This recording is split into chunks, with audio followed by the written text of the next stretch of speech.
Hello, this is Dr. Grande. Today's question is, can I analyze the case of John Allen Chau? Just a reminder, I'm not diagnosing anybody in this video, only speculating about what could be happening in a situation like this. If you enjoyed this video, please like it, subscribe to my channel, and consider supporting me on Patreon. I'll put the link to Patreon in the description for this video. First, I'll go through the background of John Allen Chau.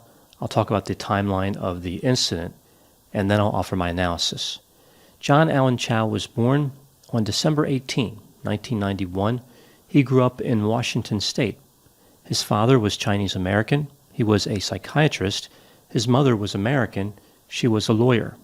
When Chau was growing up, he was inspired by the work of missionaries as well as explorers. He liked the outdoors. He would travel, hike, camp, canoe, and was active in charity work. He would attend a Christian high school and then go to Oral Roberts University in Oklahoma. Chau was part of several different missionary trips. He went to a number of places like South Africa, Mexico, the Middle East, and the Andaman Islands. Chau had an interest in performing missionary work with the residents of North Sentinel Island. The people on the island are called Sentinelese. This 20-square-mile island is one of the Andaman Islands. It is part of India. The indigenous people on the island remain in voluntary isolation. They are considered to be among the most isolated people in the world. It is believed they have inhabited that island for thousands of years. There are only somewhere between 50 and 100 of them on the island. They are vulnerable to microbes that could be brought in by outsiders. They have no immunity to ordinary illnesses that affect the rest of the world. It is illegal to travel to the island. People have to stay at least 5 nautical miles away. The Indian government generally recognizes the autonomy of the people on the island. They don't interfere with their affairs in any way. Using the Navy, they protect them from interlopers. Throughout the history of the island, there have been some exceptions where the Indian government has allowed people to visit. The islanders have a long history of tense or hostile contacts with outsiders. The first peaceful contact with the people was not made until 1991, although ultimately it didn't work out. In 2004, islanders attacked Indian government helicopters who were sent to observe them after an earthquake. So they were just checking on them to see if they're okay, and the islanders attacked with whatever they had available, I guess something like arrows or spears. Once again, we see the consequences of islanders continuing to underfund their anti-aircraft programs. Like their politicians would be arguing about an initiative to collect more nuts and berries, and some guy would stand up and say, "What about the surface-to-air spears? When are we going to get those?" In 2006, 2 Indian fishermen were fishing illegally near the island. Their boat drifted close to the island, and the islanders murdered them. No one was prosecuted for the homicides. Moving back to John Allen Chau. He started preparing for a journey to North Sentinel Island sometime in 2017. He learned about languages and trained to be an emergency medical technician.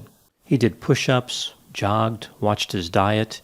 He didn't work a full-time job. He wanted to focus on this trip.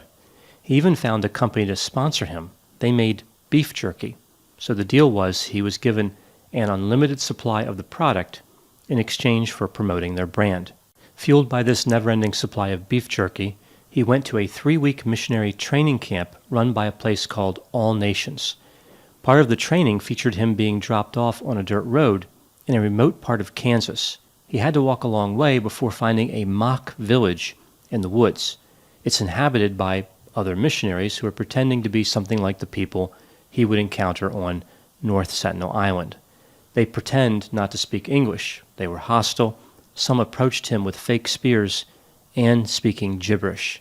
It's good to see some of the extras from Gilligan's Island found new jobs. In 2018, Chau traveled to Port Blair. This is the capital city of the Andaman and Nicobar Islands.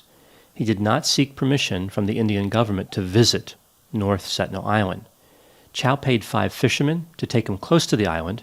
He then used a kayak to make his way to shore. As he grew closer, the islanders were waiting. He paddled up to them and said, "My name is John. I love you, and Jesus loves you. Jesus Christ gave me the authority to come to you." The islanders raised their bows. Chau paddled back to the fishing boat. He returned not long after this and walked up to the beach. He was carrying gifts like scissors and safety pins. The locals blocked in his kayak. He approached a boy and started preaching to him.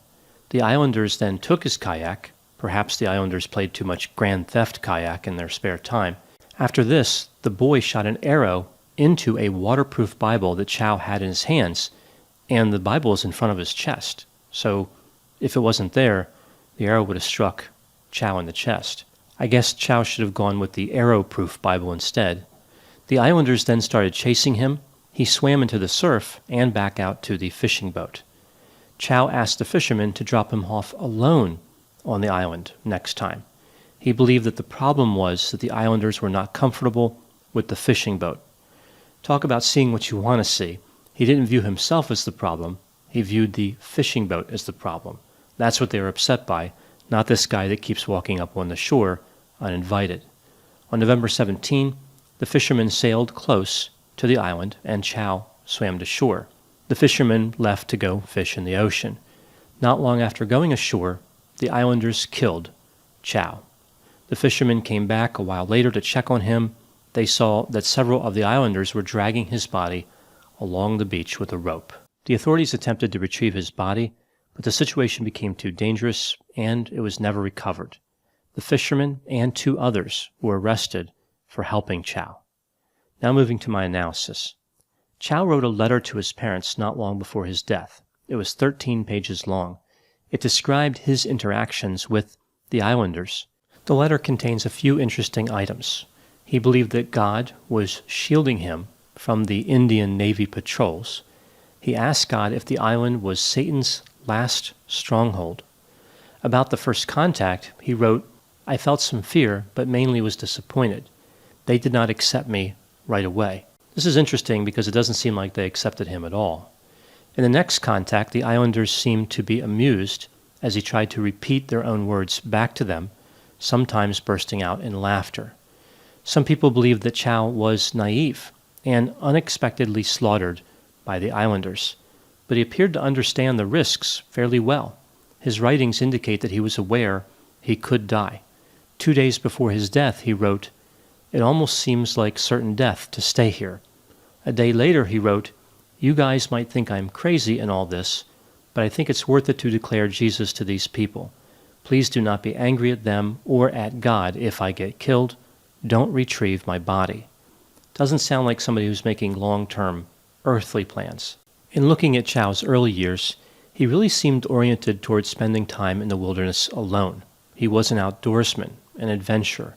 A few of his friends never even heard him talk about missionary work. He was focused on excitement. It makes me wonder if he was not an outdoorsman first and a missionary second. Like being a missionary gave him a reason to have outdoor adventures. There seems to be little doubt, though, that at some point he really did develop a high level of conviction in his beliefs. It was something he talked and wrote about frequently, closer to when the trip occurred. Many people tried to talk Chau out of going to the island, his family, his friends, and other missionaries. He said he felt called to do it.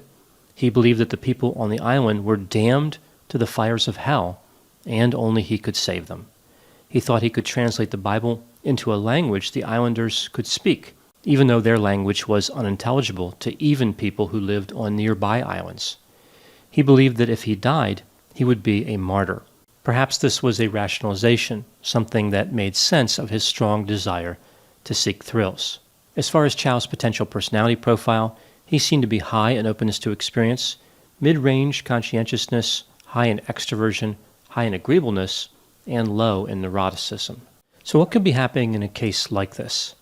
I think Chau behaved the way he did because of a combination of excitement-seeking, a sense of adventure, and a belief that he could save people who desperately needed him.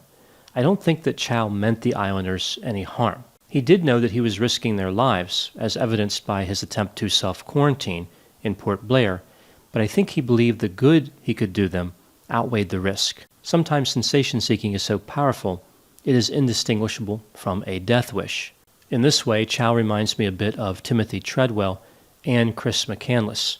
Death was the result in those 2 cases as well. What about justice in this case? No one was ever convicted of homicide. No one was even arrested.